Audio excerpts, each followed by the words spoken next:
I just finished 12 weeks of Julia Cameron's The Artist's Way, and this is the second time that I've done this. Every time I have a major creative project that I'm working on, or I receive an idea or a prompting, and it's going to take me some time, and I know this, I attempt to do The Artist's Way. And it's been proven for several years to work for many artists. And an artist doesn't just mean someone who makes music or someone who makes plays or paints or draws. An artist is a lawyer, a doctor, a teacher, someone who drives trucks. Like anyone can be an artist. We are creative beings. So, literally, it doesn't matter what your profession is, it doesn't matter what your medium is. We are all artists in some form or fashion, whether you're a chef, whether you're a gardener, whether you're a writer, or whether you're a critic, whatever your art form is, we are all artists in our own form or fashion. And I was prompted to discuss one of the things that was mentioned in the very last chapter. And I actually had kind of alluded this in my previous post, but finding your inspiration is so important as a creative being. And like I said, we are all creative beings. This whole thing is about experiences, and we create experiences as we go along, and through our creation it creates the experiences that we desire, whether those are good or bad. But this all goes back to creating your reality, and that word create is so important because it's in all elements of everything that we do. So there was this quote in the very last chapter that really stood out to me, that was on par with what I had already wanted to speak on. And it was, you are either losing your mind or gaining your soul. And that resonated with me so well because I talked about delusion yesterday, and how when we receive promptings and ideas, we kind of tend to look very delusional to others. And what this looks like is when you are embarking on a creative journey and something within you tells you, for example, that you need to sell everything you own and leave the country, or you need to join this group, or you need to take this course, or you need to leave this job. That can look very delusional to a lot of people because, we do have a such thing as mental health, and unfortunately it's been given a very bad rep. But a lot of the time what happens is that people who are gaining their soul are labeled as mentally ill, or they're labeled as delusional. But this message is to those people who are currently in that state, or if you've been thinking about pursuing something and you just don't have the support around you that you need to do this. It's time to become your own support system, and it's time to really trust and understand that whatever you are setting out to do, that it's meant for you and no one else. So the things that you do, the steps that you take to get there may look very irrational to a lot of people who have settled into this dynamic of sameness, or this dynamic of doing what everyone else is doing, following the status quo, of being very locked into the system and having no way out. You want to avoid those types of people at all costs because you don't want it to rub off on you. And if you're just beginning your journey and you're just waking up and you look around and you see that no one around you is like you, or like what you want to be, then I think it's time to venture out and move on, because I promise you, like I mentioned in the previous message, when you take that leap, everything you need will be waiting for you. It may not look or feel very easy in the beginning, but the more you do it, the more you realize, the more you trust that the path in front of you is filled with all of the necessary things that you need, the necessary people, the support groups, everything that you need in order to pursue this life of creation.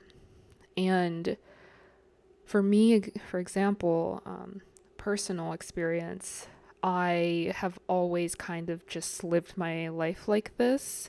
At first, I didn't really know what it was, but the older I get and the more experiences that I have and the more awakenings that I have, the more growth that I obtain on my spiritual journey, I am choosing to live my life in a very creative form or fashion. It's supposed to feel like, you're a kid, but just with adult resources.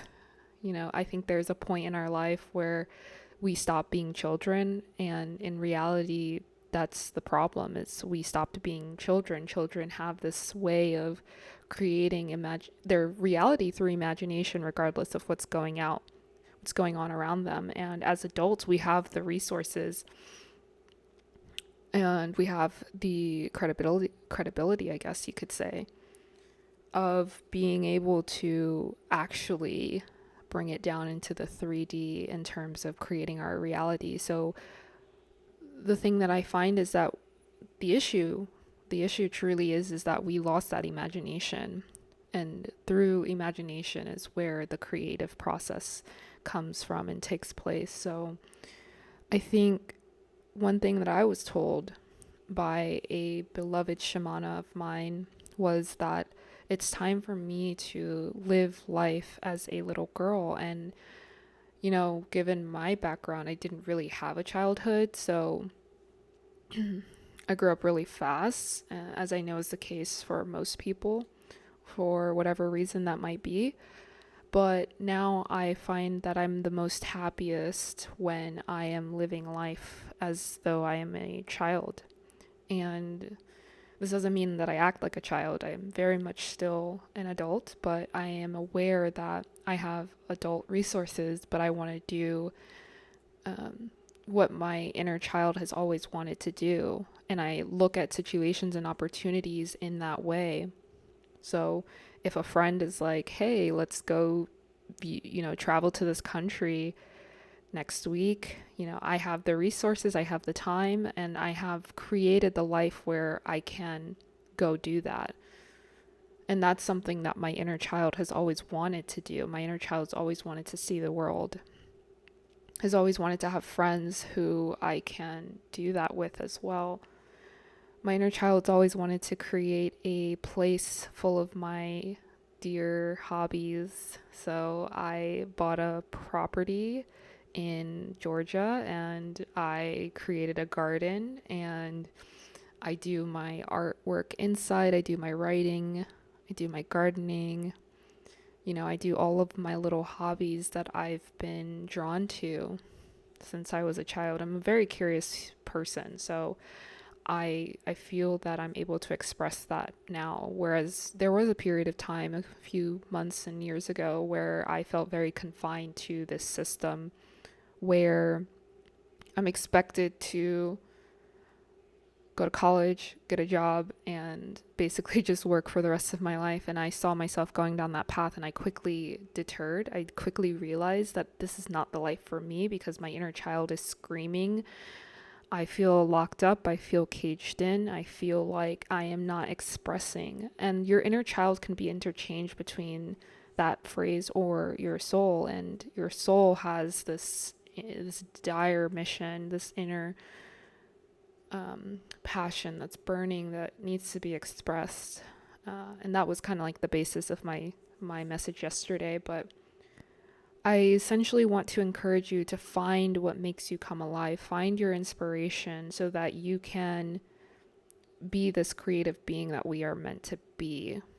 And your inspiration could look like something very similar to me. Like I mentioned, travel is a big one for me. My hobbies are a big one for me. Learning is a big inspiration for me.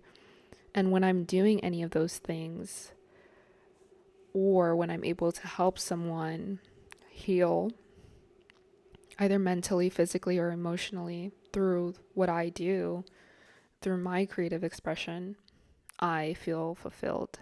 I am happy. My inner child is jumping with joy. And so I encourage you to find your inspiration because you are a creative being. And remember this quote from the book by Julia Cameron, The Artist's Way. You are either losing your mind or gaining your soul as a creative being. Remember that. And so that's my message for today. Thank you.